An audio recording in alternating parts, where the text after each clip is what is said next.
नमस्कार। तो आज पुनः force is supreme law international के इस नए कानूनी एपिसोड में मैं doctor Ajay Kumar Pande, advocate, supreme court of India, एक दिलचस्प मुकदमा लेकर आपके बीच पेश हूँ। जनाब, देश में इस वक्त MLM कंपनियां, पिरामिड कंपनियां के खिलाफ सघन कार्रवाई चल रही है। ताज़ा तरीन मामला एमवे के खिलाफ है, जिस पर ईडी ने बड़ी कार्रवाई करते हुए 76 करोड़ रुपए उनके सीज कर लिए हैं, बैंक अकाउंट सीज कर लिया है और रुपए जब्त कर लिए हैं। मैं लगातार अपने इस चैनल के माध्यम से आम जनता का, आप सभी एमवे के व्यापार में जुड़े लोगों का ज्ञान वर्धन और कानूनी स्थिति स्पष्ट करने की कोशिश कर रहा हूँ। अब आप कहेंगे कि तो फिर नया क्या है इस मुकदमा में? जी हाँ जनाब, नया है इस मुकदमा में कि एमवे एक सातिर चाल चल रहा है। जी हाँ, एमवे एक सातिर चाल चल रहा है, जहाँ वह कह रहा है कि देखिए, हमारा जो बिज़नेस है हिंदुस्तान में वो बिल्कुल कानूनी है। हम दूसरे देशों की बातें प्रीवियस वीडियो में कर चुके हैं। अगर आप जानना चाहते हैं कि एमवे का स्टैंड दूसरे कंट्री में क्या है, उसके हालात क्या हैं, क्योंकि एमवे एक ऐसी कंपनी है जो यह दावा करती है कि उसका व्यापार पूरे विश्व में होता है, तो उसकी क्या कानूनी स्थिति है उन देशों में, इसको जानने के लिए आप मेरे पिछले वीडियो को सब्सक्राइब कर सकते हैं, देख सकते हैं, जिसका लिंक इस डिस्क्रिप्शन में दिया गया है। तो खैर, जो मैं कह रहा था कि एमवे का वो नया चाल कानून को धत्ता बताने के लिए, कानून की नज़रों में अपने आप को बेदाग साबित करने के लिए क्या है, हम चर्चा करेंगे आज के इस मुकदमे में एमवे के इस नए स्टैंड की। हम चर्चा करेंगे इस बात की कि कहीं अब खतरे की घंटी एमवे के डायरेक्ट सेलिंग एजेंट्स, एमवे के डायरेक्ट सेलर्स, एमवे के स्टॉकिस्ट, इनकी तरफ तो कानून की नज़र टेढ़ी नहीं होने जा रही है, क्योंकि कहीं ना कहीं एमवे ये कह रहा है कि वह सही है, उसका व्यापार सही है। तो फिर गलत कौन है? जी हाँ, इशारा एजेंट्स की तरफ तो नहीं, इशारा आपकी तरफ तो नहीं, इशारा स्टॉकिस्ट की तरफ तो नहीं। यही समझने की कोशिश इस मुकदमे में हम करेंगे। देखिए जनाब, एमवे को लेकर जो मैं चर्चा कर रहा हूँ, मुझे बहुत गालियाँ मिल रही हैं, लेकिन मैं उन गालियों का तालियों से स्वागत करता हूँ। मेरे कमेंट बॉक्स में आप जाके देखें तो वो भरे पड़े हैं, मेरे फेसबुक को जाकर के देखें तो वो उन गालियों से भरे पड़े हैं। मुझे तमाम तरह की धमकी भी मिल रही है। मैं डरने वाला नहीं हूँ, मेरा यह प्रयास जारी रखेगा। हाँ, मुझे दया आती है, मुझे बहुत फील होता है उन बेचारे लोगों के बारे में जो मुझे गालियाँ लिख रहे हैं, क्योंकि मैं समझ सकता हूँ कि उनका ब्रेन वॉश एमवे ने किस हद तक किया है। अगर मेरा वीडियो गलत है, अगर मैं जो सवाल यहाँ उठा रहा हूँ वो गलत है, तो एमवे को कार्रवाई करने दीजिए ना। एमवे के अपने बड़े बड़े वकील हैं, एमवे खुद इतनी बड़ी कंपनी है, वो मुझे कानूनी नोटिस भेजे। आप एजेंट जो अपना सब कुछ गंवा चुके हैं वहाँ, जो अपनी मेहनत, अपनी जवानी, अपना पैसा सब कुछ खत्म कर चुके हैं, अपना घर, अपना परिवार, अपने पत्नी और अपने बच्चे, किस लालच में? रातों रात करोड़पति बन जाने के लालच में। इनका ब्रेन वॉश इस हद तक हो गया है कि ये एमवे की लड़ाई मुझसे लड़ रहे हैं फेसबुक पर और मेरे इस यूट्यूब चैनल पे। So I can just feel sad for them and I can just feel pity for them. उनमें से एक सज्जन तो रात के 12 बजे जब मुंबई से मैं फ़्लाइट पकड़ रहा था तब मुझे फ़ोन किया और कहते हैं मैं अभी बात करना चाहता हूँ, मुझे चुनौती देते हैं दिल्ली में आके देख लेने की।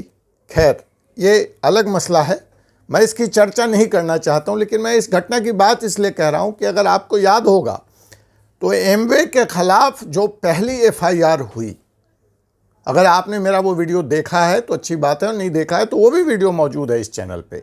4C सुप्रीम लॉ पार्टनर्स के इस चैनल पे वो वीडियो मौजूद है कि कैसे एक पति और पत्नी के बीच की लड़ाई मुख्य आधार बनी भारत में एमवे के खिलाफ पहले एफआईआर की। मैं संक्षेप में उस कहानी की चर्चा कर देना चाहता हूं कि पत्नी ने अपने पति का और पत्नी के रिश्तेदार ने जो एक पति और पत्नी जो एक इंजीनियर थे, सॉफ्टवेयर इंजीनियर थे, सॉफ्टवेयर का व्यापार करते थे, उनके पत्नी के एक रिश्तेदार ने किस तरह से पहले उनकी पत्नी का ब्रेन वॉश किया, पत्नी ने अपने पति का ब्रेन वॉश किया और सॉफ्टवेयर का व्यापार साबुन, टिकिया, तेल, कंघी, कंघा बेचने में बदल गया। पति को महसूस हुआ कि ये करोड़पति बनने का सपना, ख्वाब बिल्कुल मुंगेरी लाल के हसीन सपने की तरह है। वह इस व्यवसाय से बाहर निकलना चाहा और बदले में उसको क्या मिली? जेल। क्योंकि पत्नी ने न सिर्फ उससे डाइवोर्स लिया, उसका व्यापार, उसका जो बैप्टिज्म था एमवे के द्वारा वो इतना सघन था, वो इतना गहरा था कि उसने एमवे को छोड़ने की बजाय अपने पति को छोड़ना बेहतर समझा और न सिर्फ डाइवोर्स लिया बल्कि अपने पति को जेल भी भिजवाने का काम किया। तो मैं समझता हूं कि हमारे जो एमवे में भाई और बहन आज मुझे गालियां दे रहे हैं, उनका मानसिक स्तर, उनका बैप्टिज्म, उनका ब्रेन वॉश किस स्तर का है। इसलिए मुझे उनसे कोई गिला नहीं है, मुझे उनसे कोई शिकायत नहीं है। उनको समझाना मुश्किल है और यही परिस्थितियां रही थी कि जब उस समय के एक युवा आईपीएस अधिकारी को परिवार का विघटन होते हुए, सामाजिक दुष्प्रभाव को देखते हुए एमवे के खिलाफ एफआईआर करनी पड़ी। एक रिटायर्ड आईएएस अधिकारी को एक जनहित याचिका दायर करनी पड़ी। तो इसलिए जो आज मेरे साथ हो रहा है एमवे के इस वीडियो को लेकर, वह कुछ नया नहीं है। मैं ज़रूर बहुत दिनों के बाद आज आपके बीच में चैनल पे आया हूं, क्योंकि मैं अपने उन्हीं भाइयों के द्वारा जो मुझे कुछ संयत तरीके से, तार्किक तरीके से यह समझाने की कोशिश कर रहे थे कि सर थोड़ा और रिसर्च कीजिए, एमवे ऐसा नहीं है। तो मैंने थोड़ा वक्त लगाया और मैं रिसर्च करके कुछ चीज़ें आज आपके सामने लाया हूं और इसलिए मैं कह रहा हूं खतरे की घंटी बज रही है। आप सावधान हो जाएं। देखिए, इस चैनल के माध्यम से मैं सिर्फ जन जागरण और आपको कानूनी जानकारी देने का प्रयास कर रहा हूं। मेरा यहाँ पे कोई लाभ नहीं है। कई बार मुझे एमवे के खिलाफ एजेंट भी करार दिया गया, कहीं से मुझे पैसे मिलने की बात भी हुई। अगर आपके पास कोई सबूत है तो आप लेके सामने आइए कि कौन मुझे एमवे के खिलाफ इस वीडियो को बनाने के लिए पैसे दे रहा है जनाब। खैर, यह तो कुछ बातें सरसरी तौर पर मैंने कर दी क्योंकि मेरा भी दिल भरा हुआ था कि जब आप एक अच्छा काम करते हैं तो आप यह अपेक्षा करते हैं कि आपको तालियां मिलेगी, गालियां नहीं। लेकिन जिसके नसीब में जो था वो उसके काम आया। किसी के हिस्से में जाम आई और किसी के हिस्से में दर्द आया। तो चलिए, मेरे हिस्से का दर्द मुझे मुबारक, आपके हिस्से का जाम आपको मुबारक। लेकिन सावधान होने में, जानकारी लेने में, जानकारी को वेरीफाई करने में समस्या क्या है। तो जो खतरे की घंटी है जनाब, वह यह है कि सबसे पहला सवाल तो जो यह है कि क्या एमवे भारत में बना रहेगा या यहाँ से बोरिया बिस्तर समेट करके भाग जाएगा। क्योंकि जिस तरह का प्रॉफिट एमवे सन 1996 के दौर में भारत में प्रवेश किया था, 21 करोड़ रुपए के पूंजी के साथ। जी हाँ जनाब, 21 करोड़ रुपए की पूंजी 1996-97 में ये है एमवे का प्रवेश। आज एमवे अपने लेटेस्ट डाटा के अनुसार 27,500 करोड़ रुपए से ऊपर हिंदुस्तान से बाहर ले जा चुका है। इतनी बड़ी रकम 21 करोड़ बदल चुकी है 27,500 करोड़ में। 28,000 करोड़ भी मैं कहूं तो ज़्यादा नहीं है जनाब। इतनी रकम एमवे हिंदुस्तान से बाहर ले जा चुका है। क्या इतनी बड़ी रकम के अनुरूप उसने यहाँ इन्वेस्टमेंट की है? मुझे कहा जाता है तमिलनाडु में इसका प्लांट है, इसका ये दुकान चल रहा है, उसका ये हो रहा है। 28,000 करोड़ रुपए में हिंदुस्तान में कितना रोजगार जनरेट होगा, कितनी फैक्ट्रियां लगेंगी, आप इसकी परिकल्पना कर सकते हैं। आपको लगता है एमवे आपको दे रहा है या आपको एमवे लूट के ले जा रहा है? कहीं यह आज का नया ईस्ट इंडिया कंपनी तो नहीं है? आपको यह सोचना पड़ेगा। तो जो सवाल है, मैं पुनः उसी सवाल पे आता हूं कि क्या एमवे हिंदुस्तान में बना रहेगा, कायम रहेगा, या एमवे अपना बोरिया बिस्तर समेट कर, जिस तरह से जॉर्ज फर्नांडिस ने पेप्सी कोला को बाहर किया था 80 के दशक में, क्या एमवे को हिंदुस्तान से बाहर का रास्ता दिखाया जाएगा? चलिए, यह तो आने वाला वक्त बताएगा। लेकिन हम आप लोगों को, जो एमवे के समर्थक हैं, जो एमवे के डायरेक्ट सेलिंग एजेंट्स हैं, जिनका मेरे ऊपर बहुत ज़्यादा प्यार बरस रहा है और जिनको मुझसे बहुत ज़्यादा मोहब्बत है, मैं उन भाइयों को डायरेक्ट मुखातिब हूं, उनसे मैं डायरेक्ट एक सवाल करना चाहता हूं कि अगर एमवे हिंदुस्तान में बना रहने वाला है तो हिंदुस्तान के कानून को मानना पड़ेगा, हिंदुस्तान के मुल्क के कानून को मानना पड़ेगा, कानून के आइन में ही इसको अपना व्यापार करना पड़ेगा। यह तो निश्चित है, इससे तो आप असहमत नहीं हो सकते हैं। तो आइए हम इसी सवाल की समीक्षा करते हैं इस एपिसोड में कि क्या एमवे अपना रास्ता बदलेगा? क्या एमवे अपना गैर कानूनी एमएलएम व्यापार को डायरेक्ट सेलिंग में तब्दील करेगा?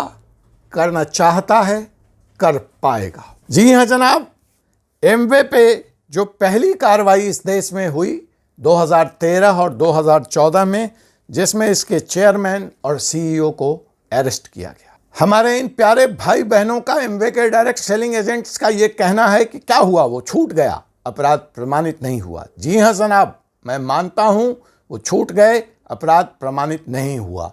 लेकिन आप यहीं पे क्यों चुप हो जाते हैं? मैं कानून का विद्यार्थी हूं, मैं कानून का अध्यवेता हूं, मुझे आगे बताइए। वह कार्रवाई हुई थी उस समय जो भारत में ऐसे व्यापार को निषिद्ध करने के लिए, रोकने के लिए जो कानून था, वह कानून था price chit and money circulation banning act 1978। Price chit and money circulation banning act 1978 के तहत 2013-2014 में एमवे के चेयरमैन और सीईओ को गिरफ्तार किया गया था। यह एक्ट अपने आप में नाकाबिले कमज़ोर था, नाकाफ़ी था, टूथलेस था। ऐसा सिर्फ उस राज्य की पुलिस, केरल की पुलिस नहीं मानती है, बट पूरे हिंदुस्तान की पुलिस मानती है। और फिर जो रिपोर्ट बनी, उस रिपोर्ट के आधार पर एक नया एक्ट भारत सरकार ने लाया ताकि इस तरह के गैर कानूनी व्यापार पे अंकुश लगाया जा सके और इस तरह के सीईओ और इस तरह के कंपनियों के लोग पकड़े जाने पे आसानी से कानून की गिरफ्त से छूट ना जाएं। तो जनाब वो एक्ट था, वो दिसंबर 2021 में तब के तत्कालीन consumer affairs minister Ramvilas Paswan ji के द्वारा प्रधानमंत्री नरेंद्र मोदी जी के नेतृत्व में लाया गया। उस एक्ट का नाम था कंज्यूमर प्रोटेक्शन एक्ट 2021। जब यह एक्ट आया तो एमवे ने लिखित प्रतिवेदन दिया और यह कानून में भी था कि इस तरह का व्यापार करने वाली तमाम कंपनियां 90 दिन के अंदर अपने अपने व्यापार को गैर कानूनी से कानूनी कर लेंगी। मसलन जो उनके व्यापार में कमी है, वह नए एक्ट कंज्यूमर प्रोटेक्शन एक्ट 2021 के हिसाब से उसका कंप्लायंस कर लिया जाएगा, उसमें तब्दीलियां कर ली जाएगी। एमवे ने भी ऐसा वादा किया था और इस वादे के आधार पर एमवे देश में आगे काम करता रहा या इसको आगे काम करने की इजाज़त दी गई थी। लेकिन सच तो यह है कि आज भी एमवे साल भर के बाद, 90 दिन तो छोड़िए, साल भर के बाद डायरेक्ट सेलिंग के तौर पर अपने को प्रमाणित नहीं कर सका है, स्थापित नहीं कर चुका है। हाँ, डायरेक्ट सेलिंग के नाम पर आज भी इसकी एमएलएम की गतिविधियां जारी हैं, इसीलिए ईडी ने इसके ऊपर कार्रवाई की है। तो पहला सवाल तो ये है कि क्या एमवे डायरेक्ट सेलिंग कानून को मानेगा, क्या अपनी गतिविधियों में परिवर्तन लाएगा, यह तो देखना है। जो जानकारी मिल रही है वह जानकारी ये मिल रही है कि एमवे लॉबी कर रहा है इस कानून में, कंज्यूमर प्रोटेक्शन एक्ट में चेंज के लिए, इसको और लचीला बनाए जाने के लिए, बजाय इसका पालन करने के। एमवे को इस काम में एक्ट में तब्दीलियां करवाने में सफलता मिलती है या नहीं मिलती है, यह तो समय बताएगा। कानून अगर उसी रूप में बना रहता है तो क्या एमवे एमएलएम का रास्ता छोड़कर डायरेक्ट सेलिंग के मोड में आएगा, और क्या ऐसा करने के बाद यह उतना लुभावना रह पाएगा, इसका प्रॉफिट बरकरार रह पाएगा, इससे लोग जुड़े रहेंगे, इत्यादि बहुत बहुत सवाल हैं। जनाब, एक कहा जाता है कि इसका प्रोडक्ट बहुत क्वालिटी प्रोडक्ट है। जनाब, आपका क्वालिटी प्रोडक्ट है तो आप बाज़ार में बेचिए ना, आप रिटेलर के माध्यम से, डिस्ट्रीब्यूटर के माध्यम से बेचिए। आपको क्यों मीटिंग करनी पड़ती है, आपको क्यों डायरेक्ट एजेंट्स को अपॉइंट करना पड़ता है? जो दूसरे खतरे की घंटी मैं बता रहा था कि सावधान सावधान, अगर यह कानूनी लड़ाई आगे बढ़ी तो एमवे ने अपने बचाव में यह कहना शुरू कर दिया है कि उसका जो भी व्यापार है, उसका जो भी तौर तरीका है, वो 100% कानूनी है, वो in compliance to consumer protection act 2021 है। तो फिर सवाल उठता है कि दोष किसका है? मैं वकील हूं, मेरा काम केस लड़ना है, मेरा काम जजमेंट पास करना नहीं है। मैं आप जनता पे अपनी लास्ट पॉइंट रखता हूं, मैं अपनी लास्ट दलील रखता हूं, और इसका निर्णय आप पे छोड़ता हूं। आपने तय करना है कि दोष किसका है। अगर कार्रवाई आगे बढ़ी, क्या एफआईआर की यह आंच आपने गिरफ्त में एमवे के डायरेक्ट सेलिंग एजेंट डीएसए को, एमवे के स्टॉकिस्ट को अपनी गिरफ्त में ले लेगी? यही खतरा है जिसकी तरफ मैं आपको चेतावनी देना चाहता हूं। बीच बीच में एक और निवेदन आया है कि सर एमवे के अलावा इस तरह की और कंपनियों के बारे में बताएं, खास करके क्यूनेट के बारे में, जो मलेशिया की कंपनी है। इस पर भी कई बार कार्रवाई हो चुकी है, वीडियो लंबा हो रहा है। मैं क्यूनेट की चर्चा अगले वीडियो में करूंगा, लेकिन क्यूनेट एमवे से खतरनाक संस्था है।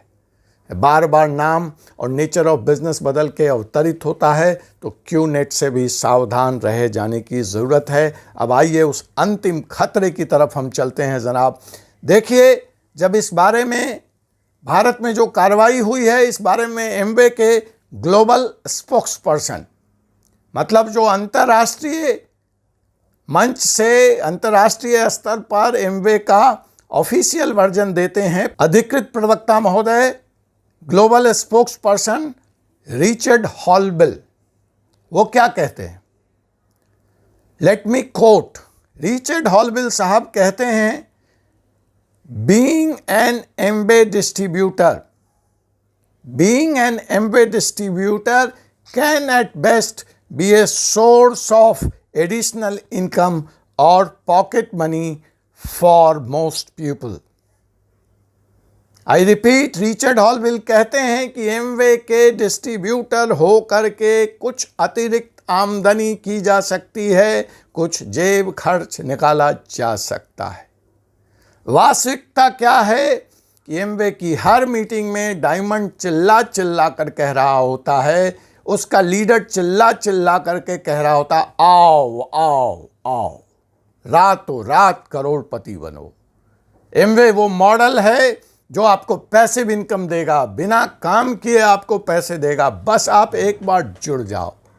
तो जनाब, ऑफिशियल वर्जन है कि एमवे एक अतिरिक्त आमदनी का जरिया हो सकता है, एक पॉकेट इनकम का जरिया हो सकता है। ग्राउंड जीरो पर आप यह कह के एजेंट बनाते हैं कि हम आपको करोड़पति बना देंगे, तो कहीं ऐसा ना हो कि एमवे जब इस एफआईआर की गिरफ्त में, एडी की गिरफ्त में गहरा फंसने लगे, तो वह जिम्मेवारी अपने सर से, वह टोपी अपने सर से निकालकर आप एजेंटों के नाम आप पे टोपी रख दे, कहे हम तो ऐसा कुछ नहीं करते हैं, जो भी इसमें गैर कानूनी है वो एजेंट करता है, जो भी इसमें गैर कानूनी है वो उसका डायरेक्ट सेलिंग ऑपरेटर करता है।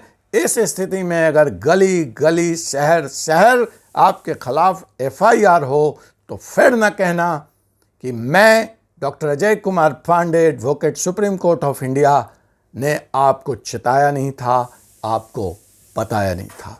तो जनाब, ऐसे ही सनसनीखेज पर ऐसी ही जानकारी भरी वीडियो को अगर आप देखते रहना चाहते हैं तो तुरंत सब्सक्राइब करें 4C सुप्रीम लॉ पार्टनर्स का यह कानूनी सीरीज। और अगर सब्सक्राइब कर लिया है तो बेल आइकन बटन को दबा दें ताकि आपको ऐसे आने वाले वीडियो की जानकारी समय से मिल जाए। आपसे पुनः मुलाकात होगी एक ऐसे ही विषय के साथ अगले एपिसोड में। तब तक के लिए धन्यवाद। जय हिंद, जय भारत।